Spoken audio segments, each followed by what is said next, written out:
IPO हो तो ऐसा खास पेशकश हमारी आईपीओ बाजार में हलचल क्या देखने को मिल रही है, क्योंकि इतनी ज़्यादा हलचल सेकेंडरी मार्केट में हो गई है कि अब प्राइमरी मार्केट को देख करके भी थोड़ी सी घबराहट हो रही है। हालांकि बहुत उत्साहजनक नंबर्स कल देखने को नहीं मिल रहे थे, आज क्या वहां पर रुझान थोड़ा सा बदला है क्या, ये पूछते हैं। हालांकि इस तरह के सेंटिमेंट्स में रुझान पॉजिटिव तो नहीं बदलते हैं। हर्ष हर रोज़ की तरह हमारे साथ जुड़ चुके हैं। हर्ष, वहाँ पर कुछ हर्षोल्लास है या वहाँ पर भी लाल निशान की तरह थोड़ा सा उदासी और मायूसी का माहौल देखने को मिल रहा है? बिल्कुल सर, बाजार का जैसा हाल है बिल्कुल वैसा ही हाल आईपीओ बाजार का भी है। स्थिति काफ़ी गंभीर है। हालांकि कुछ आईपीओ जो है बेहतर का मतलब ये हुआ कि कल के मुकाबले जो है थोड़ी बेहतर स्थिति में है, लेकिन हमने उसको आज कवर नहीं किया। हम लोग जो आईपीओ लेकर आए वो हम लोग एक बार बताए थे, क्योंकि उनकी भी जीएमपी जो है वो गिरते हुए दिखे हैं। तो सबसे पहले हम लोग बात करते हैं यहाँ पे अजेक्स इंजीनियरिंग आईपीओ की। आज दूसरा दिन है इस आईपीओ का, और अगर एक बार हम लोग फ्लैश करेंगे तो मैं आपको बताता हूँ। ये देखिए, सब्सक्रिप्शन बहुत ही ठंडा है यहाँ पर। क्वालिफाइड इंस्टीट्यूशनल बायर 26% का सब्सक्रिप्शन देखने को मिला है, नॉन इंस्टीट्यूशनल इन्वेस्टर्स का 27% का, रिटेल सिर्फ 21% का रहा है, एम्प्लॉयज़ का 26%, और टोटल जो हुआ है अभी तक 0.24 टाइम्स हुआ है। 24% के आसपास आपको ये सब्सक्रिप्शन इसका देखने को मिला है, और दिन है दूसरा।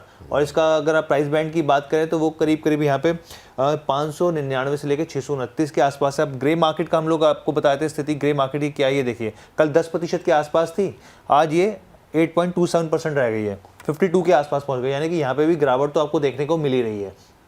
अब इसके ऊपर कुछ रिपोर्ट्स आई हैं, वो मैं आपके साथ साझा कर देता हूँ। तो देखिए, सबसे पहले यहाँ पे जो रिपोर्ट्स आई हैं कि आईपीओ में अप्लाई करें या फिर नहीं करें, इसमें केआर चौकसी की रिपोर्ट आई है, इसके अलावा रिलायंस सिक्योरिटीज़ की रिपोर्ट आई है, और बीपी इक्विटीज़ की रिपोर्ट आई है। और ये देखिए आपके सामने, और तीनों ने सब्सक्राइब की, यहाँ पर रेटिंग दी है कि इसको सब्सक्राइब किया जा सकता है। अब इसके पीछे की वजह क्या है वो हम लोग बताए थे। तो सबसे पहले इनका कहना है कि जो पीयर्स कंपनियां हैं, इनके जो कॉम्पिटिटर कंपनी है, उनके मुकाबले ये जो वैल्यूएशन है ये सस्ते वैल्यूएशन है। इनको प्राइस बैंड के हिसाब से इन्होंने वैल्यूएशन के हिसाब से तय किया है। इसके अलावा इनका ये कहना है कि जो फाइनेंशियल्स हैं काफ़ी मजबूत हैं। इसके अलावा मार्केट का जो डोमिनेंस है वो भी अच्छा खासा है यहाँ पर। इसके अलावा इंडस्ट्री आउटलुक बेहतर है। ओवरसीज़ में कंपनी लगातार अपनी पकड़ बनाती जा रही है। तो 24 राज्यों में करीब 51 से ज़्यादा इनके डीलर्स हैं, और पूरा डोमिनेंस जो मार्केट में इनका अच्छा खासा है। इसलिए तीनों का जो निचोड़ था, लबो लुआब था, वो मैंने आपके सामने इन तीनों रिपोर्ट्स का रख दिया है। ये हो गया पहला आईपीओ। ये आपने जो ग्रे मार्केट प्रीमियम बताया वो कितना बताया? ग्रे मार्केट प्रीमियम जो है इसका 52 रुपए के आसपास पहुंच गया। आप घट गया सर, घट गया। कल 10% के आसपास था, अब काफी ज्यादा और घट गया। मैं बता रहा हूँ आपको, जो बाजार में अभी जो पिछले आधे घंटे में अंदर एक्शन हुआ है ना, उसमें ग्रे मार्केट का प्रीमियम घट करके 8 रुपए पहुंच गया है, जो मेरे पास लेटेस्ट डेटा दिखा रहा है। तो अजेक्स इंजीनियरिंग का जी, अजेक्स इंजीनियरिंग का सर 8 रुपए आ गया है। जी 8 रुपए आ गया ग्रे मार्केट घट करके। और ये जो है अब थोड़ा सा चिंता वाली बात है। कल हमारे साथ जो एक्सपर्ट जुड़े थे उनका मानना ये था कि जिस तरह की यहाँ पर रिस्पांस मिल रहा है वो थोड़ा सा हो सकता है लिस्टिंग के दिन सुस्त लिस्टिंग देखने को मिले। और वह अभी तक जो नंबर्स हैं, कम से कम ग्रे मार्केट के जो लेटेस्ट अब नंबर हैं, वो यही इंडिकेट कर रहे हैं कि यहाँ पर जो है लिस्टिंग के दिन शायद हाथ खाली रहे।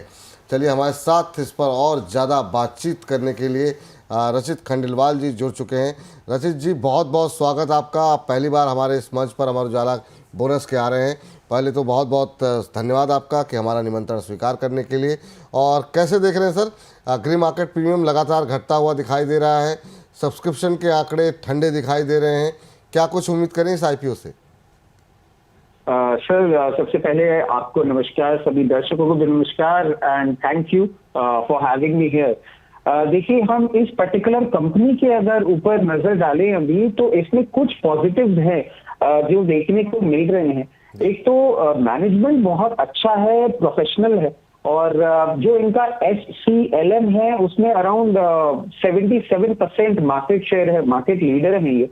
इनका ट्रैक रिकॉर्ड भी अच्छा है, और मतलब मैं कुछ फंडामेंटल्स आपको पहले कवरेज करके दे रहा हूँ। डेट फ्री कंपनी है, और कोई भी रिलेटेड पार्टी ट्रांजैक्शंस इनकी कंपनी में देखने को नहीं मिल रहे हैं। एक चीज जो बहुत रेयर देखने को मिलती है आज के टाइम, और मेंटेन करना बहुत ही मुश्किल होता है, इनके ऊपर लिटिगेशन भी नहीं है कोई भी। वैल्यूएशन जैसा कि अभी हम डिस्कस कर भी रहे थे, मैं सुन रहा था बैक स्टेज, की बहुत रीजनेबल है। बट नेगेटिव्स क्या है? एक तो इनका बिजनेस सिक्लिकल है, वो यूजुअली आपको ऐसे टाइप के बिजनेस फॉर्मेट में देखने को मिलता ही है। और इनका जो रॉ मटेरियल प्रोक्योरमेंट है वो चाइना और जापान ऐसी सब जगह से होता है। तो ये तो कुछ नेगेटिव्स हो गए। और उसमें एक और चीज मैं ऐड करना चाहूंगा, इस आईपीओ में जो एक सबसे बड़ी नेगेटिव बात मुझे लग रही है कि ये पूरा का पूरा ओएफएस है। आप ये देखें कि इस पर्टिकुलर आईपीओ से जो भी फंड रेज होके जा रहा है वो एग्जिस्टिंग इन्वेस्टर या प्रमोटर ग्रुप के पास ही जा रहा है, कंपनी के अंदर कोई फंड इंफ्यूजन नहीं हो रहा है। तो कुछ पॉजिटिव्स हैं, कुछ नेगेटिव्स हैं। अब अगर इसमें हम राय बनाना चाहें तो देखिए, ऑफ कोर्स जिस तरीके की मार्केट कंडीशन हो गई है और सेंटिमेंट हमारा सेकेंडरी मार्केट में ही कोई भी इन्वेस्टमेंट करने का भी नहीं बन पा रहा है, इसमें एक सिंपल आप लॉजिक के साथ काम कर सकते हैं कि अगर आपको इन फंडामेंटल वाली कंपनी इन वैल्यूएशन पे अच्छी लग रही है, छोटा सा लॉट साइज अपना अप्लाई कर लें। अगर आपके पास आता है और ग्रेजुअली, अगर आप एक लॉन्ग टर्म इन्वेस्टर हैं तभी मैं आपको ये व्यू दूंगा, ग्रेजुअली अगर इसको करेक्टिव प्राइसिंग भी मिलता है तो और आप ले सकते हैं। क्योंकि एक चीज हमें भूलनी नहीं चाहिए कि आजकल मार्केट का डायरेक्शन डेली बेसिस पे एक अलग टाइप का देखने को मिलता है।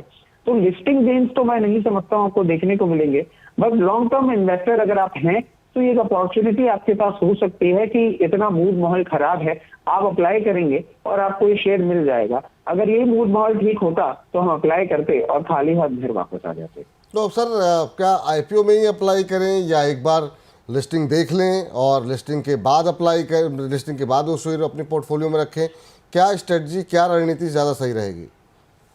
देखिए, मेरे हिसाब से अगर आप एक इन्वेस्टर हैं तो डेफिनेटली आपको आईपीओ में अप्लाई करना चाहिए, क्योंकि इसके पीछे आप एक और चीज देखिए कि आज के टाइम जिस तरीके से मार्केट डेली बेसिस से अपना डायरेक्शन चेंज कर देता है, मतलब आज जो आपको मार्केट में ग्लूमी कंडीशन दिख रही है, हो सकता है 2 दिन बाद वो कंडीशन कुछ और हो जाए। क्योंकि लॉन्ग टर्म इन्वेस्टर हैं और एक ढंग की कंपनी, ढंग के मैनेजमेंट की अगर आप अपने पोर्टफोलियो में रखना चाहते हैं तो इट इज बेटर ऑफ कि आप 1-2 लॉट यहाँ पे अप्लाई कर ले, अप्लाई करके रख लें। लिस्टिंग गेन के लिए बिल्कुल भी ट्रेड एडवाइजेबल नहीं है, मगर हाँ लंबे समय के इन्वेस्टर हैं, आईपीओ अप्लाई करें।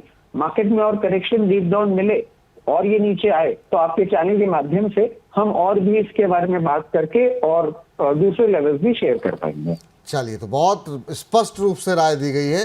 लिस्टिंग गेन के लिए जो लोग अप्लाई करते हैं, करना चाहते हैं, उनके लिए ना है। आप लोग को हो सकता है लिस्टिंग गेन ना मिले, इसलिए जो है इस पर अप्लाई करने का प्रयास ना करें। लंबी अवधि के लिए निश्चित रूप से आपको यहाँ पर निवेश करना चाहिए, ऐसा आईपीओ को सब्सक्राइब करना चाहिए, लेकिन नज़रिया लॉन्ग टर्म का होना चाहिए। कल से एक नया आईपीओ खुल रहा है, वहाँ पर भी एक वही चिंता है हर्ष, और कि मतलब जो ओएफएस वाली समस्या है वो समस्या वहाँ पर भी बनी हुई है। बताइए ज़रा उसके बारे में कुछ।